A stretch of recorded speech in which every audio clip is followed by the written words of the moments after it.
오늘 함께 묵상할 말씀은 시편 116편 12절에서 117편 2절까지입니다. 시편 116편 12절부터 117편까지입니다. 내게 주신 모든 은혜를 내가 여호와께 무엇으로 보답할까? 내가 구원의 잔을 들고 여호와의 이름을 부르며 여호와의 모든 백성 앞에서 나는 나의 서원을 여호와께 갚으리로다. 그의 경건한 자들의 죽음은 여호와께서 보시기에 귀중한 것이로다. 여호와여, 나는 진실로 주의 종이요 주의 여종의 아들 곧 주의 종이라. 주께서 나의 결박을 푸셨나이다. 내가 주께 감사제를 드리고 여호와의 이름을 부르리이다. 내가 여호와께 서원한 것을 그의 모든 백성이 보는 앞에서 내가 지키리로다. 예루살렘아, 내 한가운데에서 곧 여호와의 성전 뜰에서 지키리로다. 할렐루야. 너희 모든 나라들아 여호와를 찬양하며 너희 모든 백성들아 그를 찬송할지어다. 우리에게 향하신 여호와의 인자하심이 크시고 여호와의 진실하심이 영원하미로다. 할렐루야. 아멘. 사람은 누군가로부터 배은망덕하다라는 말을 들으면 기분이 나빠집니다. 배은망덕이라는 것은 남에게 입은 은혜를 잊고 배반하는 것을 뜻합니다. 사람이 배은망덕하면 가정이 무너지고 사회적 신뢰도 무너지고 사람과 사람과의 관계도 깨어지기 쉽습니다. 그러니 누구라도 그런 평가를 듣는, 그런 소리를 듣는 것은 피하고 싶고 기분이 좋지 않은 일입니다. 하나님에게 우리가 입은 은혜를 한번 생각해 본다면 결코 그 은혜를 잊어서는 안 되겠지만 잊고 사는 그리스도인들이 많이 있습니다. 이 정도 보답했으면, 하나님께 은혜를 받았지만 내가 이 정도 보답했으면 하나님께 입은 은혜를 충분히 보답했다라고 스스로 판단하고 살아간다면 이 또한 배은망덕한 그리스도인이 될 수 있습니다. 누군가는 이렇게 말할지도 모르겠습니다. 구원받은 것 하나로 우리를 얼마나 볼모 잡혀서 우리가 얼마나 이렇게 보답을 해야 하나요? 라고 반문할 수도 있습니다. 그런데 정작 하나님은 우리를 올무에 잡아두듯이 그렇게 잡아두시는 분이 아니십니다. 그리고 그 은혜를 우리가 다 갚을 수 있다라고 생각하는 것, 그것은 큰 오산이 되어질 수 있습니다. 교통사고를 누군가 내었다고 한다면 피해자에게 배상과 보상금을 주어야 합니다. 그러나 보상금을 주었다고 해서 모든 의무를 책임을 다했다라고 보기는 어렵습니다. 법적인 의무는 다했지만 도의적인, 도덕적이고 의리적인 의무까지 다 이행했다고는 볼 수가 없겠지요. 옛말에 음수사원 굴정지인이라는 말이 있습니다. 물을 마실 때 그 근원을 생각해보고 우물을 판 사람을 생각해야 된다라는 말입니다. 은혜로 인하여 구원을 쉽게 받았다고 우리가 생각할 것이 아니라 하나님의 뜻을 생각해야 하고 우리에게 구원을 주시기 위해 어떤 대가를 하나님이 치르셔야 했는지를 우리가 생각해 보아야 할 것입니다. 오늘 본문을 네 부분으로 나눠 보면 첫 번째는 하나님이 베푸신 은혜에 대한 보답, 또 두 번째는 나는 진실로 당신의 종입니다. 세 번째는 감사제와 서원 지킬 것을 약속, 그리고 117편은 찬양 권면과 찬양할 이유에 대해서 말씀하고 있습니다. 오늘 본문에서 시인은 하나님께서 베푸신 은혜에 대해서 어떻게 보답할까를 말하고 있습니다.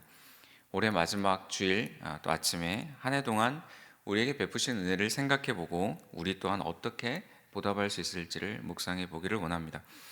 첫 번째로 12절에서 14절은 하나님이 베푸신 은혜에 대한 보답에 대해서 말씀하고 있습니다. 시인은 116편 이전에 묵상했던 앞부분에서 어려움에 처한 자신을 구원해 주신 하나님을 찬양하고 있습니다. 그러면서 시인은 하나님을 여호와를 사랑한다라고 고백하고 있고 어려운 때였을 때에도 어려운 환경이었을 때도 나는 여호와를 믿었습니다라고 고백하고 있습니다.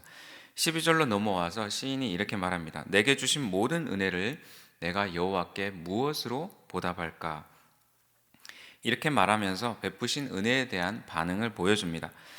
시인의 이러한 표현은 보답이 가능하다라는 것을 전제로 하는 것이 아닙니다. 세 번역 말씀으로 이 부분을 다시 보면 주님께서 나에게 베푸신 모든 은혜를 내가 무엇으로 다 갚을 수 있겠습니까? 이 구절에 있는 의무문, 수사 의무문은 은혜를 갚을 방법이 없다라는 것을 강조하고 있는 표현입니다. 하나님이 주신 은혜를 내가 기억은 하고 있으나 도저히 그것에 상응하는 보답을 할 수 없다. 라는 것을 표현하고 있는 것입니다. 13절에 내가 구원의 잔을 들고 여호와의 이름을 부르며, 14절 여호와의 모든 백성 앞에서 나는 나의 서원을 여호와께 갚으리로다. 시인이 할 수 있는 것은 죽음의 여러 어려움 앞에서 구원하신 여호와의 이름을 부르는 것이고 서원을 갚는 것입니다. 여러 사람들 앞에서, 백성들 앞에서 입을 열어서 공개적인 약속을 합니다. 하나님의 은혜가 얼마나 큰지를 깨닫는다면 내가 어느 정도 보답했다라고, 이 정도면 충분하지라고 생각할 것이 아니라 하나님께 우리가 감사 찬양하는 것만이 우리가 할 수 있는 반응입니다. 그것을 사람들 앞에서 나는 계속 하나님을, 여호와를 찬양하겠다라고 서원을 하고 있는 것이죠. 두 번째 15절 16절을 보면 나는 진실로 당신의 종입니다. 시인은 자신을 더욱 낮추고 있습니다. 16절 말씀을 먼저 보면 여호와여 나는 진실로 주의 종이요 주의 여종의 아들 곧 주의 종이라. 주께서 나의 결박을 푸셨나이다. 자신을 주의 종이라고 고백을 합니다. 종은 자유가 없고 종은 매여 있는 존재입니다. 주인에게 매여 있는 존재입니다. 이집트의 노예로 살았던 이스라엘 백성들에게는 자유가 없었습니다. 옛날에 우리나라에도 노예의 자식은 노예일 수밖에 없었고 사람으로 취급받기보다는 재산으로 여겨졌습니다. 종의 목숨은 하찮게 여겨질 수도 있는 것이었습니다. 그러나 하나님은 다르십니다. 종을 함부로 대하지 않으시고 종의 목숨도 소중히 여기십니다. 15절로 다시 돌아가서 세번역 말씀으로 보면 성도들의 죽음조차도 주님께서는 소중히 여기신다. 시인은 죽음의 결박, 죽음을 코앞에 두고 있는 상황에서 그 결박이 풀려짐을 당했지만 어쩌면 죽음을 당할 수도 있는 그런 상황이었습니다. 비록 성도가, 경건한 자가 죽임을 당한다 할지라도 하나님이 그를 돌보지 않으시거나 그의 죽음을 가볍게 여기셔서 그런 것은 아니십니다. 그 생명을 소중히 여기시고 안타까워하시고 무겁게 여겨주십니다. 죽음과 삶에 대한 주권은 하나님께 있습니다. 종은 주인을 바라볼 수밖에 없습니다. 복음을 전하다가 목숨을 잃은 수많은 선교사님들을 생각해 볼 때 그들을 하나님이 돌보시지 않으셔서가 아닙니다. 우리가 하나님의 뜻을 다 이해할 수는 없지만 성도들의 죽음을 가벼이 여기지 않으심을 시인은 고백하고 있습니다. 자신을 종이라고 여기지만 그 종을, 하나님은 그 종의 생명을 가볍게 여기지 않으신다라는 것입니다. 세 번째는 17절에서 19절입니다. 감사제와 서원 지킬 것을 약속. 하나님이 죽음에서 구해주시든지 그렇지 않든지 생사화복은 하나님께 달려 있습니다. 시인은 살아남았고 살아남아 있기 때문에 시인이 호흡하면서 살아갈 모든 날들에 대해서 이제 어떻게 할까? 그것에 대해서 언급하고 있는 것입니다. 17절에 내가 주께 감사제를 드리고 여호와의 이름을 부르리이다. 18절 19절까지 계속 이어서 보면 이 시인의 고백은 백성들 앞에서 그리고 성전 뜰 앞에서 외치겠다라는 고백입니다. 공동체의 구원의 은혜를 알리고 함께 노래하고 하나님을 찬양하는 것은 시인뿐만 아니라 이제 공동체 전체가 함께 감사의 잔치를 누릴 수 있는 기회가 되어집니다. 시인은 겸손함으로 그리고 자발적으로 하나님의 구원을 노래하고 감격하는 모습을 보여줍니다. 한 사람이 주님께로 돌아와서 누리는 구원의 감격을 온 교회가 함께 누리듯이, 그래서 은혜가 더욱더 커지고 배가가 되듯이 시인의 그런 고백과 찬양을 통해서 공동체가 함께 감사의 잔치를 누릴 수 있는 것이 되어집니다. 마지막 117편은 찬양 권명과 찬양할 이유에 대해서 말씀하고 있습니다. 할렐루야로 시작하는 111편부터 117편까지는 할렐루야 시편이라고 부릅니다. 117편은 특히나 성경에서 가장 적은 두 절로 이루어진 장입니다. 사본들 중에서는 116편과 117편이 묶여 있기도 한 사본들도 있습니다. 우리가 지난번 성탄절 예배 때 할렐루야 찬양을 부를 때 모든 성도님들이 다 같이 일어나서 찬양을 듣고 함께 불렀습니다. 할렐루야, 하나님을 찬양하는 것은 하나님의 은혜를 경험한 이들이 해야 할 당연한 것입니다.